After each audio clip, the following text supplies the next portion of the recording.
السلام عليكم، مرحبا بكم في مطبخ العامرية. اليوم جبت لكم واحد الفقاس اللي كيجي رائع وناجح من اول تجربة، كيجي قمة في الروعة. كيجي كيذوب ذوبان الفتاوى اللذة، كيجي قمة في الروعة، يستحق التجربة. هذا الفقاس كيجي رائع بزاف. وشكرا لخوتي وخواتاتي وتحياتي لكم فين ما كنتو.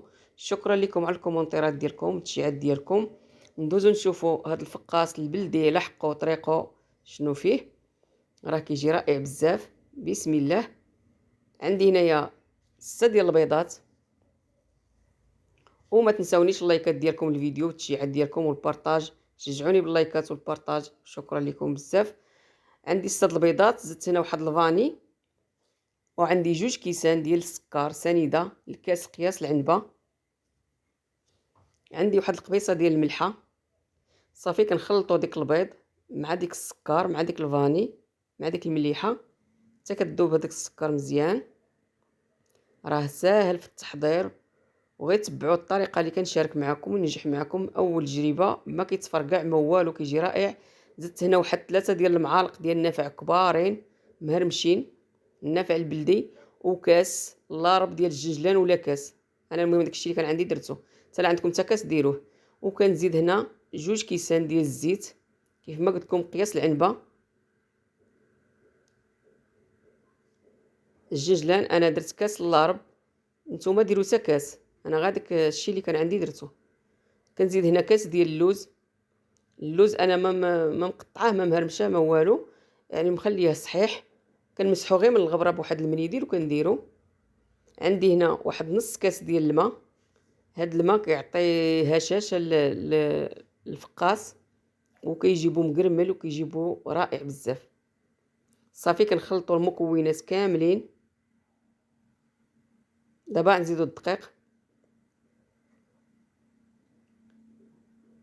راه كيف ما قلت لكم ساهل في التحضير، غير تبعوا هاد الطريقه اللي شاركت معكم وينجح معكم، وراه كيجي فقاس بلدي على حقه وطريقه، كيجي رائع في المذاق، حتى المذاق ديالو كيجي رائع شكلا ومذاقا، كيجي قمه في الروعه.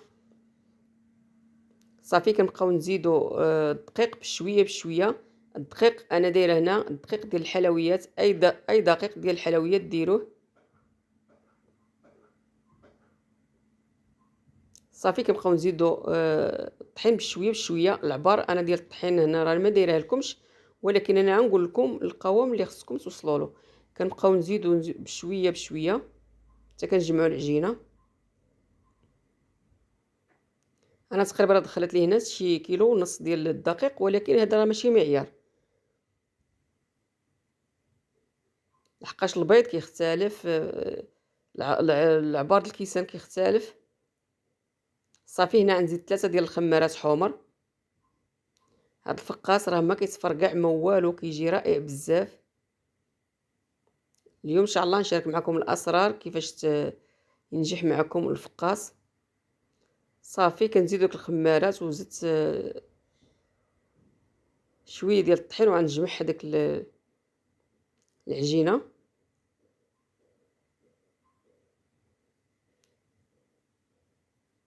العجينه تجمعوها ما تبقاش كتلصق لكم في يديكم بزاف، ما تبقاش مطلوقه بزاف، ما هي تلصق راه تلصق، غير هي ما تبقاش مطلوقه بزاف. صافي في هاد القوام برك انا ما نزيدهاش الدقيق، خصها تجي على هاد الشكل هكا. ها كتجمعوها، ملي تكونوا كتهدا توحل لكم في يديكم، حربلوا هذيك العجينه من يديكم، نفضوا يديكم مزيان، عاد دوزوا حربلوها بحال هاد المرحله هذه باش ما تلصقش في يديكم. صافي هذا هو القوام ديال الفقاس، خصو يجي رطب وما يجيش قاصح. هكا فاش نكوروا الكره ما تسيحش معانا. العجينه الا ساحت معاكم، حشتوها حطيتوها خليتوها ارتاحت وساحت معاكم، عرفوا راه خصها تزيد الدقيق. زيدوها الدقيق، خصنا نكوروها تبقى شاده في الفورمه ديالها. هذا هو السر ديال الفقاس، القياس ديال الجراوه ديالو. ما خصوش يجي جاري بزاف وما خصوش يجي قاصح. الا جا قاصح راه يتفرقع لكم في الفران. ها نتوما كنحربل الحربال ما كيبقى في بلاصتو. هذا هو القياس ديال الفقاس. صافي كنحربلوه، ملي كتبان لنا شي لوزه خارجه كندفعوها بصبعنا الدخل لداخل. صافي وكنقادوه. انا درت الفقاس كبير، انا كيعجبني الفقاس يكون بلدي ويكون هكا الحجم ديالو كبير، كيجي رائع بزاف. نتوما عاد ديروا القياس ديالكم، الا بغيتوه صغير عاد ديروا حرابل صغار من هادو. صافي كنستمروا هكا كنحربلو وكنجمعوا هكا الجنيبات، ولا بانت لنا شي لوزه خارجه كندفعوها. وهذا هو الشكل ديال الفقاس فاش حربلناه، كيجي على هاد الشكل. شوف فاش حطيتو في اللاطه ما ساح ما والو، كيبقى شاد الفورمه ديالو. هذاك هو القياس ديال العجينه. اللي شفتوها درتوها وبقات كتسيح لكم، وليو جمعوها زيدوها الدقيق، راه خصها تزيد شويه ديال الدقيق. صافي دابا هنا جا عندي واحد الصفر بيضه، وعندي واحد راس معلقه ديال القهوه سريعه الذوبان، وزدت واحد القطيره ديال الحليب، وغندهن بها الفقاس. غير تبعوا هاد المراحل راه غينجح معكم الفقاس. اللي ما عمرها دارت الفقاس ينجح معاه. دابا كنجيبو فرشيطه وكنبقاو نزوقوه، كنبقاو نزيكزاغيو من فوق لهداك الحربول ديال الفقاس. صافي وكنجيب واحد الكيردو ولا شي فنته، شي يبره تكون كبيره، ولا غير الكيردو ديال السنان. صافي كنتقموا به هذاك الفقاس مع الجنيبات ومن الفوق. صافي في هذه المرحله الفران راه بارد، ما ندخلش الفران سخون. الفران السر ديال الفقاس خصو الفران بارد، وشعلته على 100، وشعلته غير من التحت واللاطه بعدتها الفوق. ها نتوما كتبان لكم ما مفرقع ما والو، طايب على حقه وطريقه.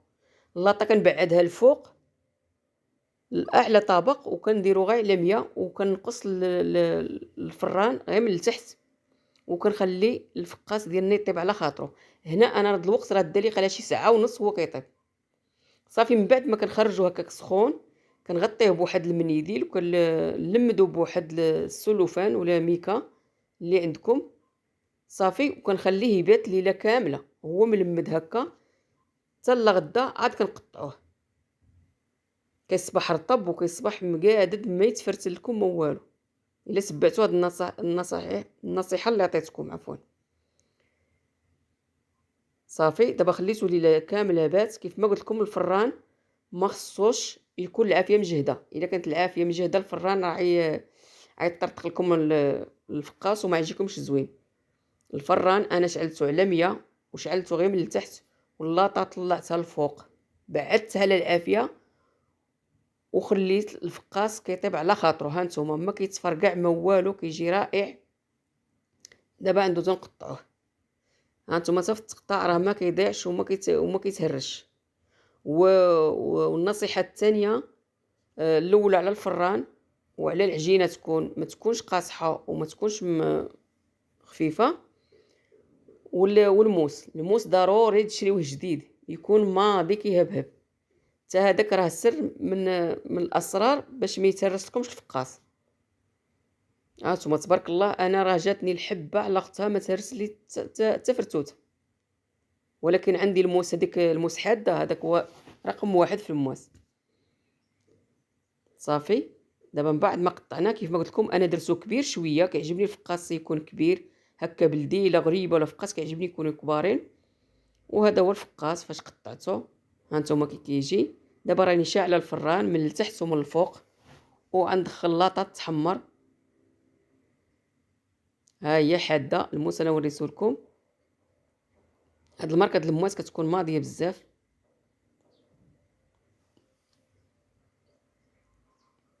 صافي غنستمروا هكا بالتقطاع. ها نتوما تبارك الله راه جا الحبه على اختها حتى طريف ما تهرس لي. دابا درتو في اللاطه كيف ما قلت لكم الفران راه سخون. كندخل اللاطه الوسط كتحمر لي من الفوق ومن التحت، والا ما تحمر لكمش قلبوه غير بشويه ياخذ هذا اللوين هكا مذهب، راه كيجي رائع تبارك الله، لا في الشوفه ولا في المذاق.